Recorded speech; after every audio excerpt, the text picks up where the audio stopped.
Hello beautiful and good people, আশা করি আপনারা সবাই ভালো আছেন।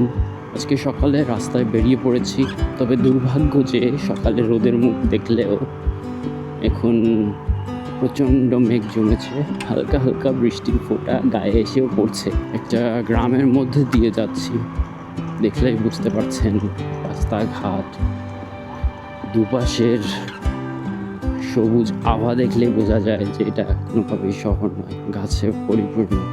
আমিও অনেক খোঁজাখুঁজি করেছি যে আসলে সামনে থেকে পিছনে যিনি মোটরসাইকেল চালায় তাকে রেকর্ড করতে গেলে কি করতে হবে। আমি এরপর দারাজে একটু খোঁজাখুঁজি করে দেখলাম টেলেসিনের এই ক্যামেরা মাউন্ট ল্যাম্পটা বেশ ভালোই দেখাচ্ছে, তো এটা নেওয়ার জন্য ডিসিশন নিয়েছিলাম এবং অর্ডারও দিয়ে দিই। গত 22 জুলাই এটা আমার হাতে এসে পৌঁছেছে এবং এটা অলরেডি সেট করে ফেলেছি। একটা ছোট্ট আনবক্সিং ভিডিও তৈরি করে দিয়েছিলাম, ওটা গিয়ে দেখতে পারেন পেজে।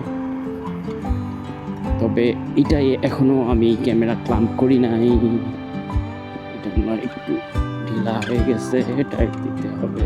চলেন ক্যামেরাটা এইখানে মাউন্ট করে দেখি আসলে কেমন ভিডিও করা যাচ্ছে। একটু উপরের দিকে দিলাম,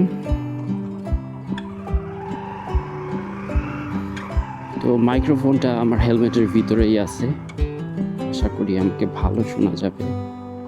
বাট বেশ কাঁপাকাঁপি অনুভব করতেছি, অনেকটা শেকিং হচ্ছে ক্যামেরাটা। ভিডিওটা হয়তো অতটাও খারাপ আসবে না, যেহেতু রক স্টেডি মোডে আমি ভিডিও করতেছি। ভিডিও করার সময় বেশ শেকি ভাব থাকলেও সেটা ক্যামেরা পরবর্তীতে অ্যাডজাস্ট করে নিবে।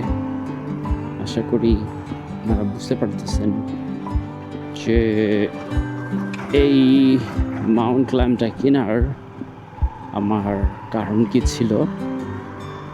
কারণ হচ্ছে সামনে থেকেও আমি যে বাইক রাইড করছি আমার ভিডিওটাও যেন রেকর্ড করা যায়, সেজন্যই এই ক্যামেরা মাউন্টটা নিয়েছি।